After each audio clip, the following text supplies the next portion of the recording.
Saudaraku, sahabat jiwaku yang mencari hakikat, pernahkah Anda merenungkan jauh ke dalam inti keberadaan kita, ke awal mula segalanya, dan bertanya, mengapa iblis diusir dari surga?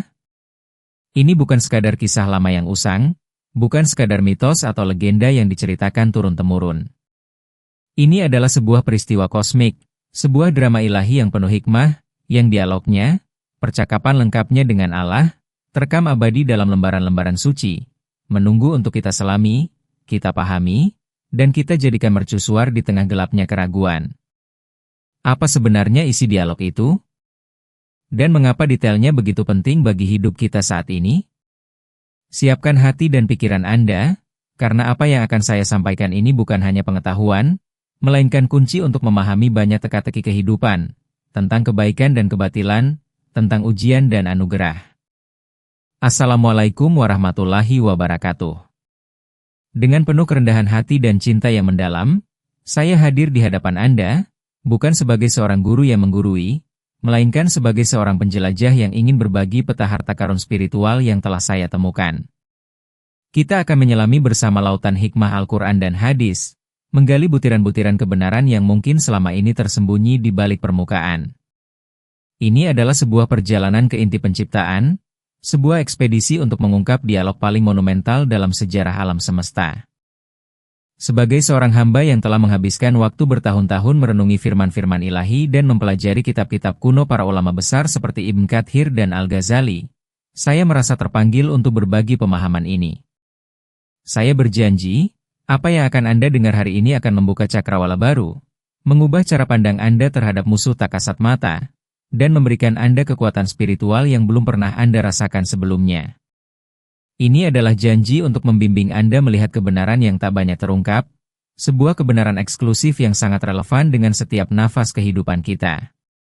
Pernahkah Anda merasa seolah ada bisikan halus yang menarik Anda menjauh dari kebaikan, dari ketenangan, dari kedekatan dengan Sang Pencipta? Pernahkah Anda merasakan dorongan kuat untuk menunda ibadah, untuk berprasangka buruk, atau untuk terjerumus dalam kemalasan yang melumpuhkan? Itulah jejak, itulah sentuhan dari entitas yang pernah sangat dekat dengan cahaya ilahi, namun memilih kegelapan karena kesombongan. Bayangkan sebuah makhluk yang memiliki kedudukan tinggi, yang beribadah selama ribuan tahun, namun dalam sekejap, semua itu sirna, hancur lebur hanya karena satu bibit kesombongan. Rasa sakit, penyesalan, dan kehampaan yang tak terhingga pasti menyelimutinya. Namun ia memilih jalur pembangkangan total. Bagaimana kisah iblis ini, yang tampak jauh di masa lalu, sebenarnya adalah cermin bagi pergulatan batin kita sendiri hari ini? Dan mengapa begitu banyak dari kita terjebak dalam perangkap yang sama tanpa menyadarinya? Kita sering merasa cemas tentang masa depan, takut akan hutang yang melilit, atau merasa iman kita melemah di tengah badai kehidupan. Semua ini, saudaraku, seringkali berakar pada bisikan-bisikan halus yang memanfaatkan kelemahan kita, bisikan dari musuh yang sudah bersumpah untuk menyesatkan. Mengapa iblis diusir dari surga? Jawaban atas pertanyaan ini adalah kunci untuk memahami mengapa kita terkadang merasa tersesat, mengapa rezeki terasa serat, dan mengapa ketenangan hati terasa begitu jauh. Mari saya ceritakan sebuah kisah, bukan kisah fiksi, melainkan kisah nyata yang bisa menjadi cerminan bagi banyak dari kita. Ada seorang saudara kita, sebut saja Pak Budi, seorang pedagang yang gigih, namun rezekinya selalu saja terasa berat. Hutang menumpuk, usahanya seret, dan ia merasa imannya terus merosot. Ia merasa putus asa, bahkan mulai menyalahkan takdir. Suatu hari, ia mendengar sebuah ceramah tentang kisah penciptaan Adam dan pengusiran iblis, namun bukan hanya permukaannya, melainkan diselami lebih dalam, tentang dialog lengkapnya dengan Allah. Ia mulai memahami bahwa kesombongan, bahkan kesombongan yang sangat halus sekalipun, dapat menjadi pintu masuk bagi bisikan-bisikan iblis yang menyesatkan. Ia merenungkan bagaimana ia seringkali merasa lebih tahu, lebih baik, atau enggan tunduk pada perintah Allah sepenuhnya. Ia menyadari bahwa ia seringkali membiarkan egonya menguasai, sebagaimana iblis membiarkan kesombongannya menguasai. Dengan pemahaman baru ini, ia mulai mengubah sikapnya. Ia belajar untuk lebih rendah hati, lebih sabar, dan lebih bertawakal. Ia mulai melihat hutangnya bukan sebagai beban, melainkan sebagai ujian untuk menguatkan imannya. Ia lebih rajin berdoa, lebih khusyuk dalam sholat, dan berusaha menjauhi segala bentuk kesombongan dalam setiap aspek kehidupannya. Perlahan tapi pasti, pintu rezeki mulai terbuka. Hutangnya berangsur lunas, usahanya berkembang, dan yang terpenting, ia merasakan kedamaian batin yang belum pernah ia rasakan sebelumnya. Kisah Pak Budi ini adalah bukti nyata bagaimana pemahaman mendalam tentang kisah iblis ini dapat menjadi titik balik, sebuah transformasi spiritual yang membawa kita menuju kemenangan atas diri sendiri dan tipu daya musuh yang tak terlihat. Ia menemukan bahwa rahasia takdir ilahi tidak bisa dipahami tanpa memahami peperangan abadi antara kebaikan dan kebatilan yang dimulai sejak awal mula penciptaan. Kita semua, tanpa terkecuali, memiliki sedikit percikan dari apa yang membuat iblis jatuh. Kita semua pernah merasa bangga akan diri kita sendiri, merasa lebih baik dari orang lain, atau bahkan mempertanyakan kebijaksanaan di balik perintah atau larangan ilahi. Bukankah terkadang kita menunda sholat karena merasa terlalu sibuk dengan pekerjaan, seolah kita lebih tahu apa yang terbaik untuk waktu kita? Bukankah terkadang kita enggan memaafkan, merasa diri kita yang paling benar, dan orang lain yang bersalah sepenuhnya? Ini adalah manifestasi kecil dari kesombongan, bibit-bibit yang jika tidak dicabut, bisa tumbuh menjadi pohon yang rindang, memayungi jiwa kita dengan kegelapan. Kisah iblis ini adalah cermin bagi kita semua, sebuah peringatan keras tentang bahaya ego dan keangkuhan. Iblis, yang diciptakan dari api, merasa dirinya lebih unggul daripada Adam yang diciptakan dari tanah. Ia menolak untuk tunduk, menolak untuk sujud kepada ciptaan baru, meskipun itu adalah perintah langsung dari Allah yang Maha Agung. Ini adalah pelajaran yang sangat penting bagi kita, tentang pentingnya kerendahan hati dan kepatuhan mutlak kepada Sang Pencipta. Berapa banyak dari kita yang secara tidak sadar memendam rasa superioritas terhadap orang lain, mungkin karena status sosial, pendidikan, atau kekayaan? Rasa superioritas inilah yang menjadi pintu masuk iblis, yang memperlemah iman, dan membuat kita jauh dari cahaya ilahi. Lalu, apa respons ilahi terhadap pembangkangan total ini? Dan bagaimana kita bisa menggunakan pemahaman ini untuk melindungi diri kita dari tipu daya yang sama? Mari kita selami lebih dalam dialog yang monumental itu, sebuah percakapan yang mengubah arah sejarah kosmik. Setelah Allah menciptakan Adam, membentuknya dengan tangan kekuatannya, dan meniupkan ruhnya ke dalamnya, Dia memerintahkan para malaikat dan iblis untuk bersujud kepada Adam sebagai bentuk penghormatan dan ketaatan kepada perintah ilahi. Para malaikat, makhluk yang diciptakan dari cahaya dan selalu patuh, segera bersujud. Namun, ada satu yang enggan, yang menolak dengan pongah. Itulah iblis. Allah berfirman dalam dialognya yang pertama, "Apa yang menghalangimu untuk bersujud kepada Adam ketika aku memerintahkanmu?" Quran Surat Al-A'raf 12. Dan disinilah, saudaraku, iblis mengungkapkan inti kesombongannya, akar dari kejatuhannya. Aku lebih baik daripadanya. Engkau menciptakan aku dari api, sedangkan dia engkau ciptakan dari tanah. Quran Surat Al-A'raf 12. Sebuah kalimat singkat, namun mengandung kehancuran yang tak terhingga. Ia merasa dirinya lebih unggul, lebih mulia, hanya karena perbedaan materi penciptaan. Ia lupa bahwa kemuliaan sejati datang dari ketaatan, bukan dari asal-usul. Ia gagal melihat kebijaksanaan ilahi di balik perintah itu. Dan ini, saudaraku, adalah mikro cliffhanger pertama kita. Allah yang maha mengetahui, maha bijaksana, mengetahui setiap detail dari niat iblis. Apa gerangan keputusan Allah setelah mendengar pembangkangan yang terang-terangan dan kesombongan yang membabi buta ini? Ini bukan hanya pengusiran, ini adalah penetapan takdir bagi seluruh alam semesta. Sebuah ujian yang akan berlanjut hingga akhir zaman. Konsekuensi dari pembangkangan iblis tidaklah main-main. Dampaknya melampaui dirinya sendiri dan merentang ke seluruh eksistensi. Atas dasar kesombongan dan penolakannya untuk tunduk pada perintah ilahi, Allah mengeluarkan keputusan mutlak yang mengubah status iblis dari makhluk yang mulia dan ahli ibadah menjadi makhluk yang terkutuk dan terlaknat. Allah berfirman, sebagai respons langsung terhadap keangkuhan iblis, Maka, turunlah kamu dari surga itu, karena kamu tidak patut menyombongkan diri di dalamnya. Keluarlah, sesungguhnya kamu termasuk orang-orang yang hina. Quran Surat Al-A'raf 13. Ini adalah vonis yang berat, sebuah pengusiran dari tempat yang suci, tempat kedamaian dan kemuliaan, menuju kehinaan dan kutukan abadi. Namun, tunggu sebentar. Ada sesuatu yang lebih penting dari sekadar sebuah pengusiran. Pengusiran iblis dari surga ini bukan hanya hukuman, melainkan juga sebuah penetapan peran bagi iblis dalam skema ujian bagi umat manusia. Iblis, yang kini menjadi syaitan, diberikan waktu hingga hari kiamat untuk menjalankan misinya, menyesatkan seluruh keturunan Adam. Jadi, konsekuensi bagi iblis adalah laknat abadi dan peran sebagai penguji manusia.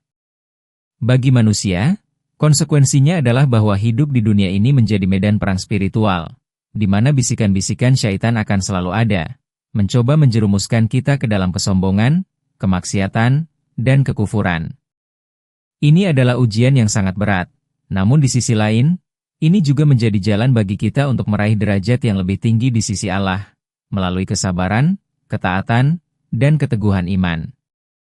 Setiap kali kita menghadapi godaan, setiap kali kita merasa malas beribadah atau ingin berbuat dosa, itulah bisikan iblis.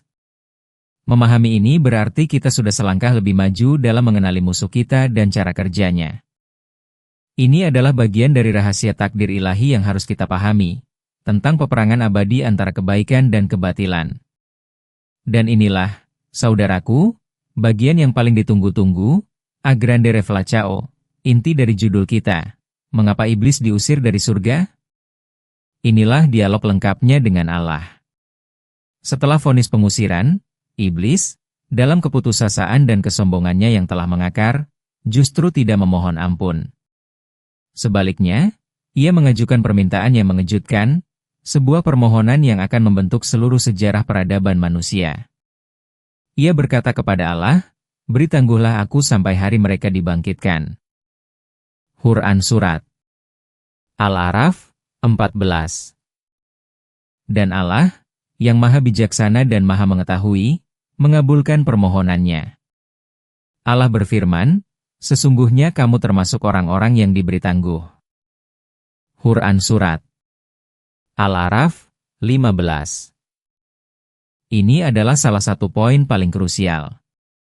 Mengapa Allah mengabulkan permintaan musuhnya yang pembangkang ini? Ini menunjukkan kesempurnaan hikmah ilahi, bahwa segala sesuatu memiliki tujuan dalam rencananya.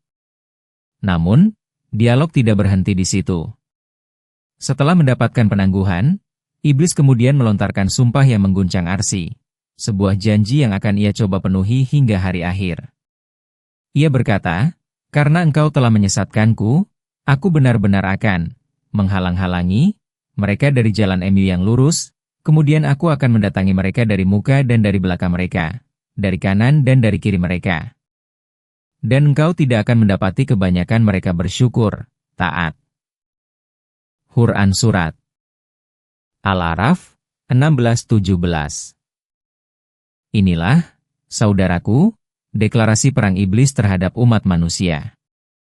Ia akan menggunakan segala cara, dari segala arah, untuk menyesatkan kita. Ia akan membisikkan keraguan di hati, membangkitkan nafsu, dan memperdaya kita agar meninggalkan jalan kebenaran. Ia akan mengandalkan sifat sombong iblis yang ada dalam diri kita sendiri. Dan apa respons Allah terhadap sumpah iblis ini? Inilah puncak dari dialog lengkapnya, sebuah pernyataan yang memberikan harapan dan peringatan bagi seluruh umat manusia. Allah berfirman, sebagai jawaban tegas dan penuh kasih sayang, "Keluarlah kamu dari surga itu sebagai orang terhina lagi terusir. Sesungguhnya barang siapa di antara mereka mengikuti kamu, benar-benar akan aku isi neraka jahanam dengan kamu semuanya." Quran Surat Al-A'raf 18. Ini adalah peringatan keras. Namun, Allah tidak meninggalkan kita tanpa pertolongan. Allah kemudian melanjutkan firman-Nya, memberikan pengecualian yang menjadi harapan kita, dan inilah inti dari pertolongan ilahi. "Sesungguhnya hamba-hambaku yang tulus ikhlas, kamu tidak dapat menyesatkan mereka. Quran Surat Al-Hijr 40. Subhanallah. Inilah kunci, saudaraku. Iblis tidak memiliki kuasa atas hamba-hamba Allah yang tulus dan ikhlas. Sifat sombong iblis tidak akan mampu menembus jiwa yang dipenuhi keikhlasan. Mengapa iblis diusir dari surga? Karena kesombongannya. Dan mengapa kita bisa selamat dari tipu dayanya? Karena keikhlasan dan ketulusan hati. Kisah penciptaan Adam dan dialog ini adalah pelajaran tentang asal-usul kejahatan dan bagaimana mengatasinya. Ini juga bagian dari rahasia takdir ilahi, yang menunjukkan bahwa meskipun ada musuh, Allah selalu memberikan kita jalan keluar. Ujian bagi umat manusia ini adalah kesempatan untuk membuktikan ketulusan kita, sebuah peperangan abadi antara kebaikan dan kebatilan yang harus kita menangkan setiap hari. Sekarang, setelah kita menyelami mengapa iblis diusir dari surga, dan memahami dialog lengkapnya dengan Allah, bagaimana kita mengoptimalkan dan mengaplikasikan pemahaman mendalam ini dalam kehidupan sehari-hari? Ini bukan hanya cerita untuk menambah wawasan. Ini adalah panduan praktis untuk bertahan di medan perang spiritual.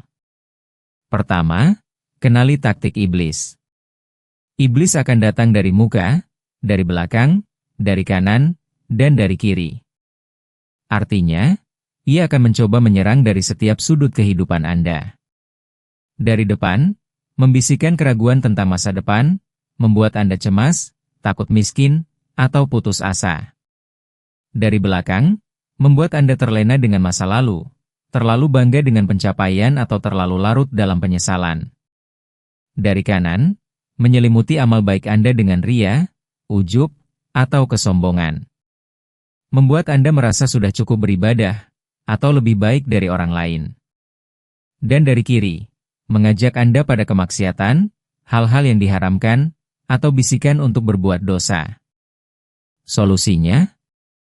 Selalu berzikir dan memohon perlindungan kepada Allah.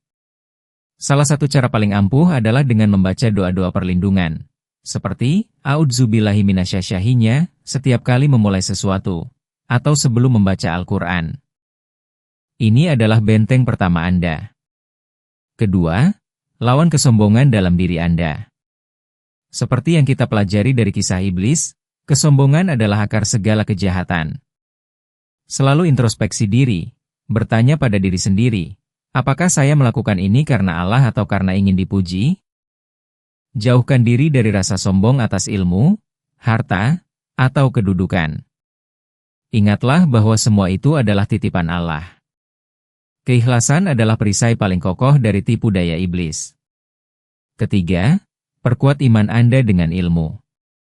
Iblis beroperasi dalam kegelapan ketidaktahuan. Semakin Anda memahami Al-Quran, hadis, dan kisah-kisah para nabi, semakin terang jalan Anda dan semakin sulit iblis menyesatkan Anda. Pelajari kisah penciptaan Adam secara mendalam. Pahami hikmah di balik setiap perintah dan larangan Allah. Bagaimana cara agar doa saya terkabul? Dengan hati yang ikhlas, dengan keyakinan penuh pada Allah, dan dengan menjauhi segala bentuk kesombongan yang dapat menghalangi doa. Doa yang terkabul adalah doa yang datang dari hati yang tulus, bersih dari bisikan-bisikan iblis yang ingin membuat kita ragu. Peran manusia di bumi ini adalah sebagai khalifah, bukan untuk bersaing dengan Allah, melainkan untuk tunduk dan beribadah. Setiap kali Anda merasa malas beribadah, ingatlah sumpah iblis. Setiap kali Anda merasa ragu tentang rezeki, ingatlah bahwa iblis ingin membuat Anda takut miskin. Ini adalah ujian bagi umat manusia, sebuah peperangan abadi yang harus kita hadapi dengan ilmu dan iman. Pahami bahwa rahasia takdir ilahi selalu berpihak pada mereka yang bertakwa dan bersabar. Bagaimana mengenali tipuan iblis? Dengan melihat apakah bisikan itu menjauhkan Anda dari Allah atau mendekatkan Anda. Jika ia memicu kesombongan, kemalasan, atau dosa, itu adalah iblis. Jika ia mengajak pada kebaikan, kerendahan hati, dan ketaatan, itu adalah ilham dari Allah. Saudaraku, perjalanan kita memahami mengapa iblis diusir dari surga? Inilah dialog lengkapnya dengan Allah, telah membawa kita pada kedalaman hikmah yang luar biasa. Kita telah melihat bagaimana kesombongan menjadi akar kehancuran, bagaimana tipu daya iblis bekerja, dan yang terpenting, bagaimana kita dapat membentengi diri dengan keikhlasan dan ketaatan kepada Allah. Ingatlah selalu bahwa peperangan abadi ini akan terus berlanjut hingga hari kiamat. Namun Allah telah memberikan kita senjata dan perisai yang sempurna. Jadikan setiap godaan sebagai peluang untuk memperkuat iman Anda, setiap kesulitan sebagai ujian untuk meningkatkan kesabaran Anda, dan setiap bisikan negatif sebagai pengingat untuk segera mencari perlindungan kepada Allah yang Maha Kuasa. Jangan pernah biarkan rasa putus asa, ketakutan, atau kesombongan menguasai diri Anda. Anda adalah hamba Allah yang mulia, yang diberikan akal dan pilihan untuk memilih jalan kebenaran. Sekarang, mari kita akhiri pertemuan berharga ini dengan sebuah doa, sebuah permohonan tulus kepada Sang Pencipta, agar kita selalu diberikan kekuatan dan perlindungan dalam menghadapi ujian dan tipu daya. Ya Allah, Ya Rahman, Ya Rahim, Engkau Maha Pengasih lagi Maha Penyayang. Kami bersyukur atas segala nikmat MU, atas hidayah dan ilmu yang Engkau curahkan kepada kami. Ya Allah, Engkau telah menunjukkan kepada kami mengapa iblis diusir dari surga. Inilah dialog lengkapnya dengan Allah yang telah Engkau firmankan. Kami memohon perlindungan MU dari godaan iblis yang terkutuk, dari bisikan-bisikan yang menyesatkan, dari kesombongan yang dapat menghancurkan amal kami. Kuatkanlah iman kami, jadikanlah hati kami selalu tulus ikhlas dalam setiap amal, dan jauhkanlah kami dari ria, ujub, dan kesombongan. Ya Allah, jadikanlah kami termasuk dari hamba-hamba MU yang tidak dapat disesatkan oleh iblis. Mudahkanlah segala urusan kami, lapangkanlah rezeki kami, dan berikanlah kami ketenangan hati dalam setiap langkah kehidupan. Ya Allah, bimbinglah kami di jalan yang lurus, tunjukkanlah kepada kami kebenaran sebagai kebenaran dan berikanlah kami kekuatan untuk mengikutinya, serta tunjukkanlah kepada kami kebatilan sebagai kebatilan dan berikanlah kami kekuatan untuk menjauhinya. Ampunilah dosa-dosa kami, dosa-dosa kedua orang tua kami, dan seluruh kaum muslimin dan muslimat. Ya Allah, kabulkanlah setiap doa kami, karena hanya kepada MU kami memohon dan hanya kepada MU kami berserah diri. Dan apa yang telah kami ungkapkan di awal dan di tengah, akan terhubung dengan doa ini, sebagai permohonan untuk selalu berada dalam lindungan MU, jauh dari tipu daya iblis yang terkutuk. Amin ya Rabbal Alamin.